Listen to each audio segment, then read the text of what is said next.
सुधामृत भगवान की जो पावन शिव कथा है, इस कथा के बड़े बड़े महत्व है महाराज। क्या महिमा बताई भगवान, क्या कह रहे हैं। ऋषि बैठ गए कथा सुनने के लिए, चरणों में वंदन किया और कहा कि हमें शिष्य बनाओ और हमें शांति प्रदान करो।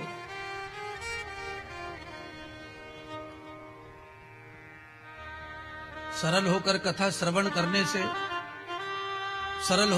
श्रवण करने से आदमी जल्दी चिंता मुक्त हो जाता है, पाप मुक्त हो जाता है। आप सरल होकर कथा सुनिए, आप शीघ्र पाप मुक्त होते हैं।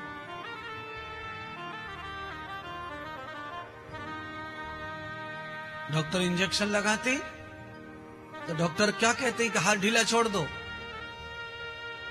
कमर पे लगाते हैं तो कहते हैं कमर को ढीली छोड़ो। कभी कभी अपन डर के मारे क्या करते हैं, टाइट कर लेते हैं मसल को, शरीर को, मांस को। तो इंजेक्शन जो सुई है वो घुसने में तकलीफ देती है, घुसती नहीं है, मसल्स टाइट हो जाता है। तो इसीलिए हाथ को ढीला छोड़ दिया तो सट से चला जाता है सुई, दर्द भी कम होता है और जल्दी भी लग जाती है। और जब आप टाइट करते हैं डर के मारे तो सुई अंदर जाती नहीं है तो ज्यादा पीड़ा करती है। जैसे टाइट जमीन में ट्रैक्टर अपने हल को नहीं डाल सकता, मिट्टी में हल जा नहीं सकता, ऐसे सुई भी नहीं जाती है, ऐसे कथा भी नहीं जाती है। इसीलिए कथा में टाइट होकर नहीं बैठना चाहिए। टाइट होकर बैठने का मतलब है मैं हूं लंबरदार, मैं हूं ठाकुर, मैं हूं मुखिया, मैं हूं फलाना, ऐसे नहीं बैठना है। श्रोता बनकर बैठना है। सरलम कृतम श्रोताम है। हमारे सांसद जी जो है, पिछली कथा से हम देख रहे हैं, असली श्रोता बनकर कथा सुनते हैं, साम्य सरल बनकर कथा सुनते हैं। कहाँ के सांसद हैं, कौन के सांसद हैं, सब दरवाजे पर छोड़ के पंडाल में आकर कथा सुनते हैं। तो क्या होगा, इससे ये होगा कि कथा शीघ्र प्रवेश हो जाएगी, जो घास फूस है उसे तोड़ ताड़ के फाड़ फूड़ के सफा कर देगी, जीवन को स्वच्छ कर देगी। और लाभम कृतम दर्शनम,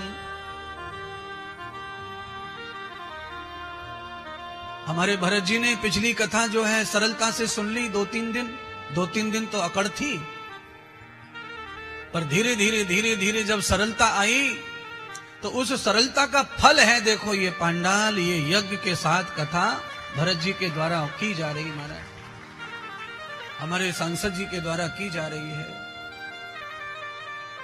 ये उस सरलता का परिणाम है। और ये परिणाम तो 3 महीने में आ गया ना।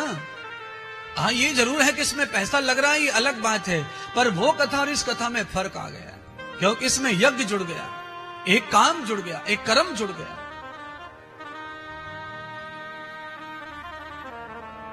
इस कथा का जो फल बनेगा, उस कथा को आप पूरे 12 महीने में, अगले इस महीने तक 12 महीने में देख लेंगे इस कथा का परिणाम कैसा है क्षेत्र के लिए, आपके लिए, आयोजक के लिए।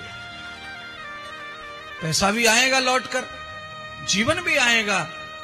आपने जो कर्म कर दिया शुरू, आज से उसका संतोष भी आपके दिल में होगा, ये लिख लो आप।